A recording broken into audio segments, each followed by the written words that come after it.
ایران کی جانب سے کیے جانے والے حملے کو روکنے کے لیے اسرائیل کے $1 ارب خرچ ہو گئے۔ ماہرین کے مطابق ایران کو اسرائیل پر کیا گیا حملہ $10 کروڑ میں پڑا، لیکن اسرائیل کو اپنا دفاع تقریباً $1 ارب میں پڑا۔ اگرچہ اسرائیل نے یہ نہیں بتایا کہ ایران کے ڈرونز اور میزائل گرانے پر اٹھنے والے اخراجات کتنے تھے، لیکن متعدد تجزیہ کاروں کا کہنا ہے کہ اعداد و شمار یہ ظاہر کرتے ہیں کہ ایران نے اپنے حملے میں $8 سے $10 کروڑ مالیت کے ڈرونز اور میزائل استعمال کیے تھے، جبکہ انہیں مار گرانے پر اسرائیل اور اس کے اتحادیوں کے اخراجات کا تخمینہ $1 ارب تک جا پہنچتا ہے۔ دوسری جانب تجزیہ کاروں کا خیال ہے کہ اگر اسرائیلی وزیر اعظم نیتن یاہو ایران کے حالیہ ڈرونز اور میزائل حملے کے خلاف جوابی کارروائی نہ کرنے کے عالمی دباؤ کو نظر انداز کرنے کا فیصلہ کرتے ہیں تو یہ ایران کے پرانے اور فرسودہ طیاروں اور ہتھیاروں سے لیس فضائیہ کے لیے ایک کڑا امتحان ہوگا۔ ماہرین کا کہنا ہے کہ ایرانی فضائیہ کی قوت اور حربی صلاحیت کے پیش نظر اسرائیل کو ایران کے اندر اہداف کو نشانہ بنانے کے لیے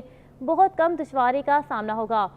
جس کے پاس فرسودہ طیارے اور اپنا تیار کردہ دفاعی نظام ہے جو زیادہ تر روسی ماڈلز پر مبنی ہے۔ ایران نے حال ہی میں اسرائیل پر میزائلوں اور ڈرون سے جو حملہ کیا تھا، اس میں تہران نے یہ خیال رکھا تھا کہ اس کے میزائلوں اور ڈرون سے کم نقصان ہو۔ اسرائیل کے ایک سابق فضائی دفاع کے سربراہ زوویکا ہیموویچ کا کہنا ہے کہ ایران ٹیکنیکل بیلسٹک میزائلوں اور ڈرونز کے شعبے میں ایک بڑی قوت کی حیثیت رکھتا ہے۔ ایران کا فضائی دفاعی نظام بڑے پیمانے پر روسی S-200 اور S-300 طیارہ شکن میزائل سسٹمز کے گرد گھومتا ہے، یا اس میں مقامی سطح پر تیار کردہ میزائل شامل ہیں، یا پھر وہ پرانے امریکی اور روسی جنگی طیارے ہیں جن میں سے اکثر کا تعلق شہنشاہ رضا شاہ پہلوی کی 1970 کی دہائی سے ہے۔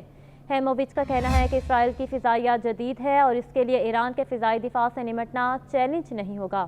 تجزیہ کاروں کے مطابق اسرائیلی F-35 جیسے طیارے ایران کے فضائی دفاعی نیٹ ورک سے بچ کر نکل سکتے ہیں، لیکن ان کے ذریعے صرف چھوٹے ہتھیار ہی لے جائے جا سکتے ہیں۔ بڑے ہتھیاروں کے لیے اسے F-16 کی ضرورت پڑے گی جو ریڈار کی پکڑ میں آ سکتے ہیں۔ ماہرین کا کہنا ہے کہ اسرائیل کو جوابی کارروائی کرنے سے پہلے ایران کے مزید حملوں کا خطرہ مول لینے کے لیے تیار ہونا پڑے گا، اور اسے یہ فیصلہ کرنا ہوگا کہ وہ ایران کے مزید کتنے حملے ناکام بنانے کی صلاحیت رکھتا ہے۔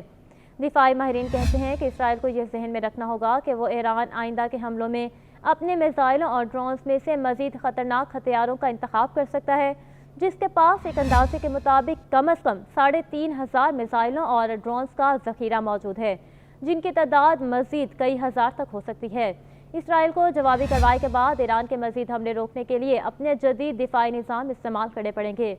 لیکن اس کے گولہ بارود کی بھی ایک قیمت ہے اور وہ کافی مہنگے آتے ہیں۔ ماہرین یہ بھی کہتے ہیں کہ اسرائیل یہ بھی دھیان میں رکھے کہ لبنان میں ایرانی حمایت یافتہ طاقتور پراکسی حزب اللہ موجود ہے، جس کے پاس ہزاروں میزائلوں کا ذخیرہ ہے۔ ایران انہیں بھی اسرائیل پر حملوں کا اشارہ دے سکتا ہے۔ اس صورتحال کے پیش نظر امریکی صدر جو بائیڈن نے کانگریس پر زور دیا تھا کہ وہ اسرائیل کے فضائی دفاع کو تقویت دینے کے لیے ایک امدادی بل کی منظوری دے۔ اسرائیل کی فضائی دفاعی ٹاسک فورس کے سربراہ بریگیڈیئر جنرل ڈورون گیوش نے کہا کہ اسرائیل ایران یا اس کی پراکسیز کی جانب سے کوئی اور ممکنہ حملہ روکنے کے لیے اپنے ہتھیاروں کے ذخیرہ بھرنے کے لیے دن رات کام کر رہا ہے۔ اسرائیل کو ایران کے حملے روکنے کے لیے تہ در تہ دفاعی حصار کی ضرورت ہے تاکہ ایک دفاعی نظام سے بچ کر نکلنے والا میزائل دوسرے نظام کی نظر میں آ سکے۔